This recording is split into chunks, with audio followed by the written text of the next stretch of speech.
10 mafia paling kaya di dunia. Mungkin beberapa dari kita sangat akrab dengan istilah mafia. Mafia merupakan panggilan kolektif yang ditunjukkan pada beberapa organisasi yang melakukan kejahatan secara terorganisir.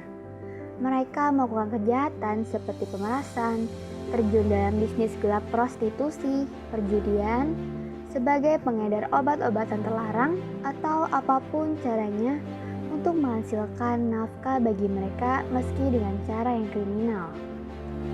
Itulah intinya, mereka mencari nafkah bagi diri mereka sendiri dan caranya itu dengan kriminal.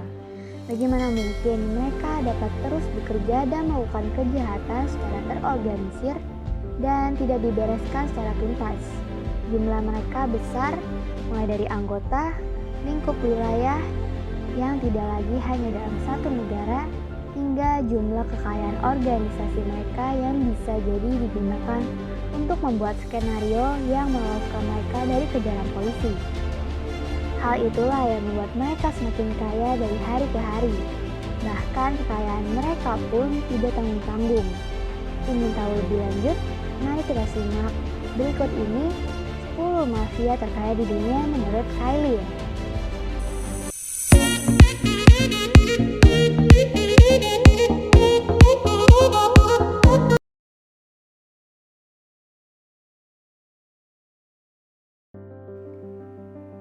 Yang pertama, Pablo Escobar. Ia adalah seorang gangster paling sukses di dunia yang memulai karir kriminalnya dari mencuri dan menjual batu nisan. Ia kemudian terlibat dengan bisnis kokain dan membentuk modeling kartel.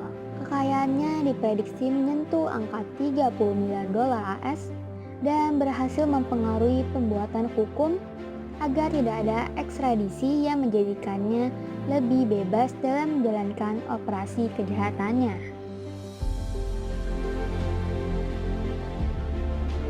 Yang kedua adalah Amado Carrillo Fuentes. Fuentes dikenal dengan julukan Lord of the Skies karena memanfaatkan pesawat pribadinya sebagai transportasi untuk membawa kokain di seluruh dunia. Ia bahkan memiliki 27 pesawat jet pribadi yang sebagian besar tipe Boeing 727. Kartel Fuentes berkembang dan menjadikan sebagai salah satu pengedar narkoba yang paling kuat di dunia dengan pengiriman ton kokain langsung ke Manhattan setiap bulannya. Pada masa jayanya, ia diyakini memiliki kekayaan bersih mencapai lebih dari 25 miliar dolar AS.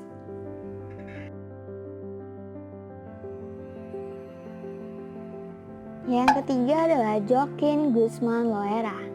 Ia dilahirkan dan dididik dari keluarga yang cukup baik hingga ayahnya mengusir Loera dari rumah dan membuatnya harus bertahan hidup dengan cara bergabung dengan Sinaloa yang dikenal sebagai seorang kartel narkoba.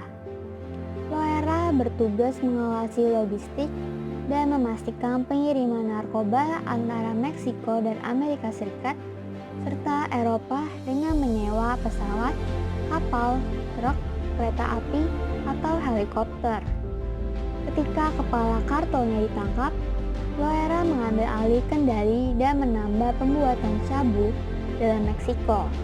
Dari hasil pekerjaannya ini, ia mengumpulkan kekayaan bersih yang diperkirakan mencapai 5 miliar dolar AS.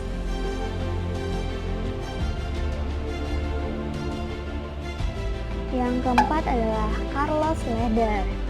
Pria satu ini juga merupakan anggota pendiri dari gangster Medellin Cartel dan mengambil kendali pada sebuah pulau di Bahama untuk dijadikan sebagai tempat pengangkutan kokain antara Kolombia dan Amerika Serikat.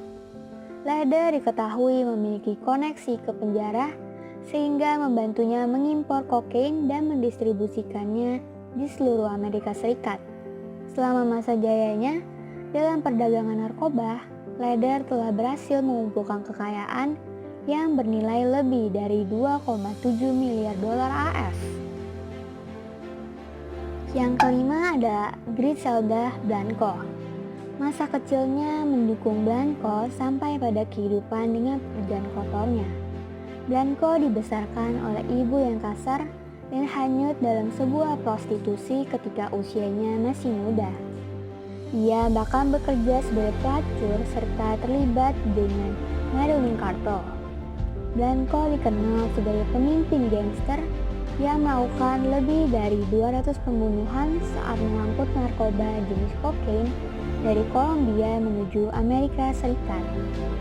Ia bahkan merancang pakaian khusus yang bisa digunakan untuk mengangkut jumlah besar melalui US Customs. Blanco terus bekerja untuk Madeline Cartel dan memperoleh reputasi karena membunuh hingga ia sendiri tertangkap dan dipenjara akibat persekongkolan obat. Ia dikenal memiliki kekayaan dan hasil kerja kotornya mencapai 2 miliar dolar AS. Yang keenam ada Al Capone. Ia lahir dalam keluarga terhormat, tapi Capone tidak bisa menolak pesona Johnny Torno, seorang gangster kaya yang menjadikan Capone bergabung dalam geng Torno. Kinerja geng begitu melejit. Capone pindah ke Chicago tahun 1909 atas permintaan Torno agar bisa membantunya menjalankan operasi gelap mereka di sana. Tahun 1925, Capone mengambil alih pimpinan Torno setelah Torno pensiun dari jabatannya. Capone terkenal sebagai pemimpin gangster yang kejam dan selalu berusaha mengambil alih geng lain dan meningkatkan wilayahnya. Hasil kerja gelapnya bahkan menghasilkan 60 juta dolar AS per bulan, dan tentunya penghasilan tersebut menyumbang kekayaan yang bernilai 1,3 miliar AS. Yang ketujuh adalah Meyer Lansky. Ia dikenal sebagai salah satu gangster yang cukup terkenal di masanya. Lansky yang seorang Yahudi Polandia ini bermigrasi ke Amerika Serikat pada tahun 1911. Ia mengorganisir geng kecil dan bergerak menjadi sebuah gangster kelas dunia yang bergerak pada aksi pencurian mobil, perampokan, dan penyeludupan minuman keras. Untung bagi Lansky, ia bekerja di bawah perlindungan keluarga kejahatan Maseriah dan bersekongkol dengan pembunuh profesional. Lansky yang menjadi bankir utama di operasi dan digunakan sebagai akun internasional untuk mencuci uang. Bisnisnya terus meluas pada kerajaan judi, pengedar narkotika, bisnis gelas prostitusi, pornografi, pemerasan, dan lain-lainnya. Forbes bahkan memasukkan ke dalam daftar 400 orang terkaya di Amerika Serikat dengan kekayaan bersih mencapai 600 juta dolar Amerika Serikat. Yang kedelapan adalah Joseph Kennedy. Joseph Kennedy dikenal sebagai seorang jutawan pertama yang mendapatkan kekayaan di usia 30 tahun dari hasil bisnis minuman keras. Dia harus mengambil langkah ekstrim ketika muncul larangan terhadap bisnis minuman keras, sehingga Joseph terpaksa menghubungi mafia di New York dan Chicago demi melancarkan bisnisnya di kedua kawasan tersebut. Meski bisnis tersebut dilegalkan kembali, Joseph tetap dilindungi dari hukum atas tindakan yang tetap berbisnis secara ilegal. Pada masa kejayaannya, Joseph dilansir memiliki kekayaan bersih yang mencapai angka cukup fantastis, yaitu 300 juta dolar AS. Selanjutnya ada Jose Figueroa Agosto. Pria kelahiran 28 Juni 1964 ini dikenal sebagai salah satu mafia terkaya di dunia yang kekayaannya berasal dari hasil perdagangan narkoba yang 90% lalu lintas perdagangan berasal dari Republik Dominika menuju Puerto Rico. Track record hukuman begitu buruk. Ia bukan hanya seorang pengendali bisnis narkoba, tapi juga pernah membunuh supir yang mencuri pengiriman kokain, serta keluar dari penjara berkat perintah pembebasan palsu. Kekayaannya dilansir mencapai 100 juta dolar Amerika Serikat. Yang ke-10 ada Frank Lucas. Ia adalah seorang biasa yang memiliki ambisi besar untuk menjadi fotokopi Donald Trump yang merupakan salah satu orang paling kaya menurut majalah Forbes. Ia merencanakan bisnis dan memperhitungkan keuntungan yang mungkin didapatnya dari bisnis heroin yang sangat besar. Ia tahu bahwa ada sebuah potensi keuntungan yang begitu besar ketika Lucas sanggup mendapatkan heroin dari sumbernya serta mampu melewati mafia Italia yang pada saat itu mengendalikan Harlem. Lucas melakukan perjalanan ke Vietnam dengan menyiapkan kontak dan koneksi sehingga ia berhasil mengangkut beberapa ton heroin menggunakan kapal dari Asia Tenggara. Lucas hanya mempekerjakan anggota keluarga dan teman-teman yang ia bisa percaya.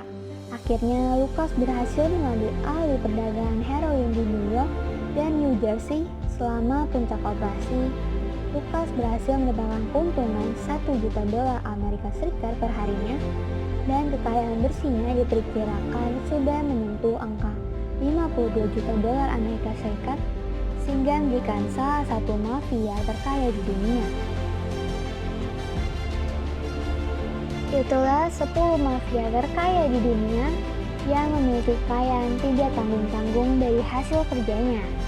Meski mereka berhasil mengumpulkan kekayaan yang begitu besar, namun bukan berarti cara mereka pantas untuk dicontoh karena jelas dalam mengumpulkan pundi-pundi tersebut, mereka bahkan tega menghabisi ratusan nyawa orang yang seolah tak bernilai bagi mereka. Sekian dulu kalian news hari ini. See you di next episode. Bye!